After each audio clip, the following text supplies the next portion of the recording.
Look at your face, it's obvious. No wonder you got demoted.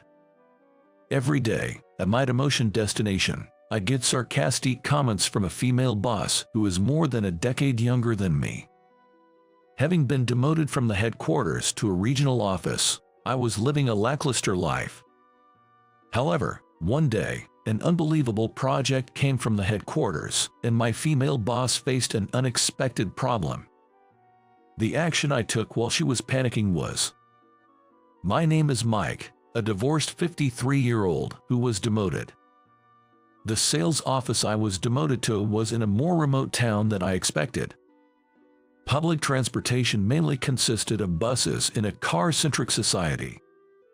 Some employees commute by bike, but for someone over 50, it's quite hard to ride through the countryside, so I commute by bus every morning for 30 minutes. Good morning. As I opened the door to the office, several employees had already arrived. We exchanged brief greetings as we headed to our desks. Aunt Mike, good morning. The one who greeted me a beat later was Daisy, my younger boss. Daisy is younger but competent and a very beautiful woman. Her name, Daisy, suits her beauty, but the problem is her personality. She has a somewhat harsh character, high pride, and is the type to bluntly say what she wants. She seems to either pity me or mocks me for being demoted at this age, making sarcastic comments almost daily. Whenever something happens, she sighs and says, "Mike, you really are lackluster," commenting on my appearance or personality. Furthermore, upon learning I'm divorced, she'd say things like, "No wonder you got divorced." There's no room to argue back, and not wanting to start any trouble, I just keep quiet and focus on my work. Well, I can somewhat understand Daisy's feelings.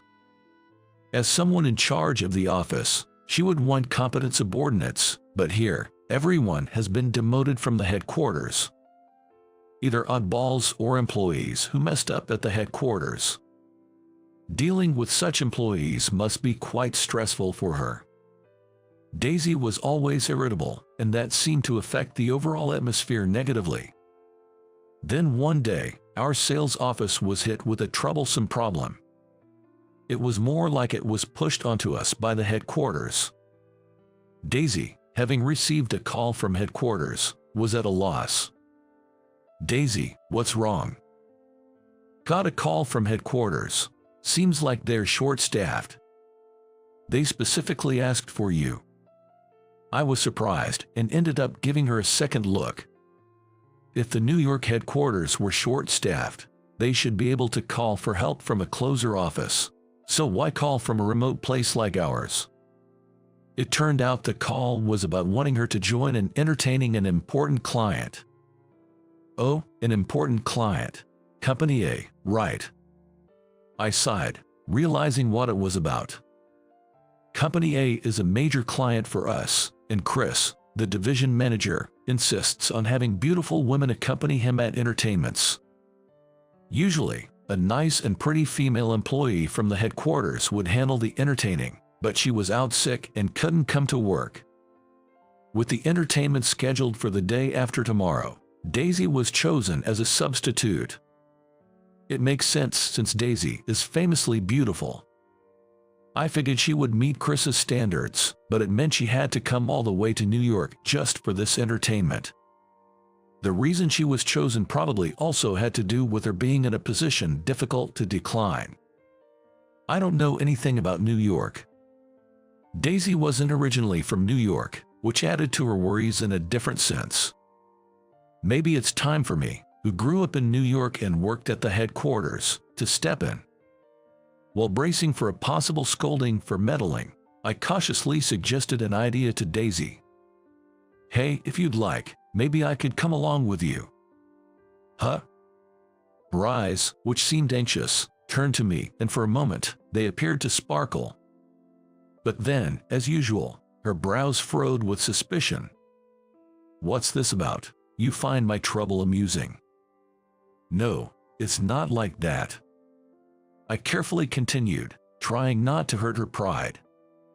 "Well, back at the headquarters, I had subordinates too, It's tough, having only oddballs for subordinates, right? So, if it's okay with you, let me handle anything related to New York. This offer was made in hopes of improving the office atmosphere even slightly. Honestly, I'd be troubled if Daisy got any more upset, and I really didn't want her taking her stress out on me. Whether she knew how I felt or not, Daisy was silent for a moment before saying, "All right, I'll leave it to you," and she called the headquarters. Then, on the day of the entertainment with Company A, Daisy and I boarded a plane and arrived safely in New York 3 hours later. We caught a taxi at the airport and arrived at the headquarters on schedule. The person in charge at the headquarters looked at me as if to say, "Who are you?" But with time pressing, we get started as planned. "Thank you for being here today. Let's get right to it." The male employee in charge quickly finished his greetings and moved on to the main topic. However, Chris seemed to be in a bad mood, maybe because it wasn't the usual girl. But it was for our major client. We had to make the entertainment a success no matter what. I calmly looked over the situation. Daisy was here just because she's beautiful, so she wasn't familiar with all the project we were proposing. The male in charge was just moving things along without trying to improve Chris's mood. This was bad. Looking over, Daisy seemed to be panicking too. Even while receiving Chris's persistent gaze, she managed a forced smile, trying to find a way to break through. Then, I noticed something. Taking advantage of a pause in the conversation, I spoke up to Chris. "By any chance, is that watch the one that was just released recently?" It was quite a sudden change of subject, but Chris's eyes lit up as he rolled up his sleeve to show his watch. "Ah, you recognized it. It's a custom model of the item released the other day." "Impressive. I always think I should follow your lead, always being on a cutting edge, and it really suits you." "Of course, it does." I breathed a sigh of relief as Chris seemed to be in a better mood. From there, we went off topic a bit but got into an engaging conversation about the watch. Eventually, the discussion went well, the contract continued, and the project was good to go as planned. "Mike, I appreciate today." On the return flight, Daisy thanked me, and I was so surprised I couldn't immediately find the words to respond. "It's nothing. If I was able to help, that's great. Let me know if there's anything like this again." When I said this, Daisy lowered her brows and smiled shyly. "Sure, I will." I was a bit startled by her rare smile. Then, she went back to her usual expression, putting her hand to her chin as if thinking. "But seriously, Mike, you were really good at talking and efficient. Who are you, exactly?" "Who I am." When I couldn't immediately respond to her sudden question, she asked me, "Why were you demoted?" It was the first time she asked me that. Actually, back at the headquarters, I was on the fast track. People even speculated I'd be a future executive, a so-called elite. But then, a colleague named Harry complained to HR that he was being harassed by me, which completely derailed the career path I had envisioned. Of course, I wasn't harassing anyone, yet. There were incidents like his lunch being found in the trash and screws removed from his chair. Undeniable evidence of bullying. The other staffs believed Harry, and without solid proof, I was demoted. As soon as my wife found out about my demotion, she left me for another man. Her haste made me think she must have had someone on the side all along, which just added to my distress. The day before my demotion, I confronted Harry, saying, "Look, it really wasn't me. I genuinely want him to understand that I harbor no ill will towards him." However, Harry's response crushed me. "I know, but you see, you're just annoying." It was then I realized I had been set up by him. After I finished my story, Daisy looked at me with wide eyes in shock. After a brief silence, she apologized. "I had no idea you went through all that. I'm sorry for how I've treated you." The next day at work, I immediately noticed a different atmosphere in the office. A palpable change. During the job briefing in the morning, Daisy said, "Let's all work hard to improve our performance." She had become kinder to everyone, including me, as if she was a completely different person. Mike, did something happen in New York? Well, no, nothing in particular. Others asked about her change, but I had no real explanation. She must have been inspired by the atmosphere at headquarters and decided to make a fresh start. Regardless, although there was some initial confusion, the office atmosphere improved day by day. This had to be a good thing. "Mike, are you ready?" "Oh, yes, I'm on my way." Perhaps because of the incident in New York, I had gained her trust, and we started working closely together. I couldn't really understand it, but her newfound enthusiasm was somehow endearing, and I threw myself into work to support her, just as I had back at the headquarters. Maybe because the work environment had improved, our office's performance began to skyrocket. As our achievements grew, so did the unity and motivation among the staff. A few years later, our office finally became a top-performing branch in the country, and we're supposed to receive an award from the headquarters for our achievements. There I was, on a plane to New York. Daisy was sitting next to me. "Congratulations, Daisy, you'll definitely be able to work at the headquarters now." We had been summoned by the headquarters after achieving top performance. She was likely to be transferred to the headquarters next. While I felt sad to see her leave the office, I was happy to see our hard work pay off in this way.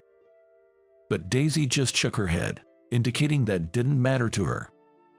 "No, it's you, Mike, who will be working at the headquarters. I've worked hard all this time to get you back there." "Huh?" I was so surprised that I froze. Did I hear her correctly? She worked hard for me to return to the headquarters. I looked at her, but all she did was give a small chuckle. Wow, what a beautiful smile. As I thought completely off topic, I put my hand on my temple. What do you mean?" After a brief silence, she whispered, "That time, on the return flight, I noticed I liked you. Oh, it's okay that we are just a boss and subordinate. I just wanted to do something for you." I wonder how I appeared to her as she murmured this to me. Do you have time after work today?" She looked surprised at my sudden question, but quickly responded with a yes, "Of course." Though the air was a bit awkward, we made small talk until we arrived in New York. Upon reaching the headquarters, we ran into Harry in the lobby. I stopped in my tracks as he glared at us. It made sense. Thanks to our recent performance boost, I had managed to get a bit of revenge on him. Naturally, our branch being number one meant we outperformed the headquarters, and Harry was held responsible for this. Well, originally, that would have been my position. Rumor has it, his bonus was cut. Well, it's better than being demoted and getting a salary cut. I didn't want to talk to Harry, but it seemed we were headed to the same place, the president's office. "Hey, Mike, did you say something to President Jones?" "No, I haven't said anything."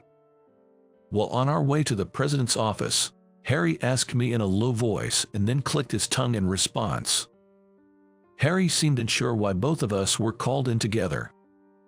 "Excuse us." We said our greetings as we entered the president's office. Mr. Jones welcomed us with a smile, first praising Daisy and me, and then broached the subject of transferring back to the headquarters. But I was surprised not only that Daisy was mentioned for the transfer, but that I was included too.